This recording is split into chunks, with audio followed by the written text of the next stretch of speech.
Hey guys, I'm Killjoy641 and I'll be making some guides for Hell Let Loose for the next few weeks. We're going to be covering all kinds of stuff, but we're going to be starting off with the roles or the classes in the game. I will be going over key duties for the roles, loadouts, and combat tips and tricks for each role, as well as the faction. After going through all the roles and seeing how popular this gets, if a lot of people want me to go through, I can go cover more other areas in the game, but I'd like to go through the special units in the game such as recon, the tank crew, and the commander, and also go through the key duties, loadouts, the special combat tips and tricks for all three of those units, and get everyone very familiar with the game, because to me, I haven't seen a lot of guides on YouTube. I've seen some on Steam that the devs had made, but not a lot of people know about the guides area on Steam.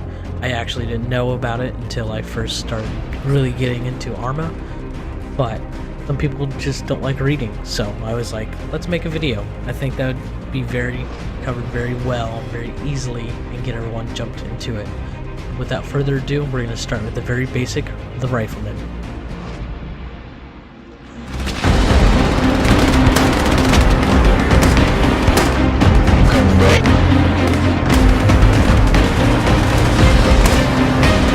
Drop some supplies, I'll drop another resource. Throwing ammo down here.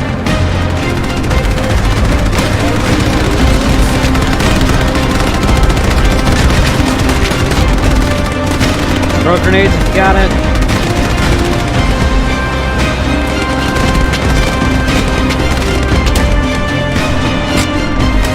Putting ammo box back here. Playing as a rifleman may seem super simple and easy, but this role has a very special job that no one can do on the field and is very vital to keep everyone going. Whether you are fighting on the beaches of Normandy or through massive cities in France, everyone is going to need some ammo. Your main key duty is to make sure everyone has some ammo. So here we are, playing Foy with some live gameplay, showing you guys how to put an ammo box down when you're playing the Rifleman.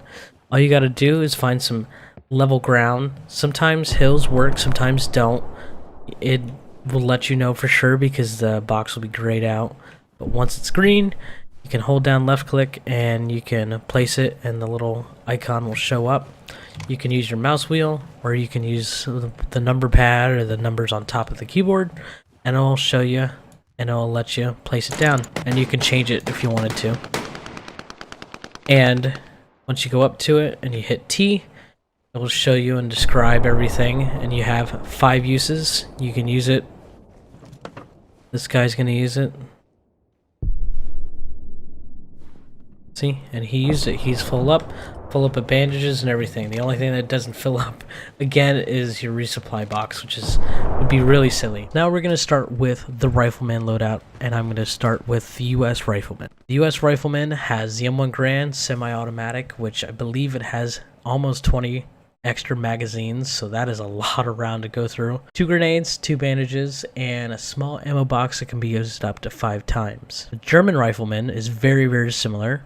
Kar 98K, bolt action, I would say that is the biggest difference. 2 grenades, 2 bandages, and like the American Rifleman, they have a small ammo box that can be used up to 5 times. Each weapon has their pros and cons. To me, the M1 Garand kicks higher compared to the Kar when you're firing it, but the M1 is semi-auto compared to the Kar, which is just bolt action and it takes time to rechamber that round.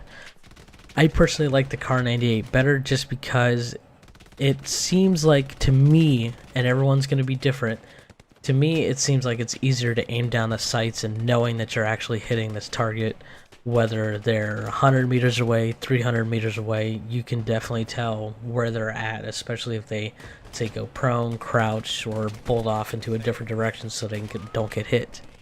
So combat tips and tricks for the Rifleman. You gotta use your reach. Both the M1 and the Kar 98K excel at mid to long range combat. The rifles, they can hit anybody far down range, just like a sniper almost. They give the players the ability to lay down fire or even just pick off an unaware opponent with precise accuracy, such as Commander, which is very vital to get them so then they can't call in RD strikes or bombing runs or anything like that. But when you're doing that, you gotta take a deep breath. You're gonna be able to line up that perfect shot, or even when you're on hold waiting to jump into an area to attack or defend, you gotta be able to scan some enemy movement, and the best way to do that is hold down your left shift key, which is the default button. This will give you a brief window where you'll receive a slight zoom and an increased accuracy and reduced weapon sway. And first and foremost, this may be the basic class in the game and you may not see as it is important, but you have to work with your team. You cannot just run around and go lone wolf and try to kill the other 50 people on the team, because it's not going to happen. You have to work with your unit. And the best way to do that is to listen to your officer. 9 times out of 10, this guy knows what he's doing. And for you to want to win, to be able to get victory, you got to listen to what he does, and it'll be right around the corner. Well, I hope everyone enjoyed the video. If you have any feedback, please let me know in the comments below so the next video can be better, and I will try to edit those changes in, because some of these videos I've made have already been pre-made and already recorded and already ready to go, but I can go back and try to fix what I can on them. Also know that some of these classes can change since this game is still in early access, and they will be going to be changing because the devs have said that they're going to make extra loadouts for each role, and they're going to change the aim down sights for the M1 Garand, and we'll just have to wait and see for other changes. But other than that, I hope you guys enjoyed it, and I will see you guys in the next video.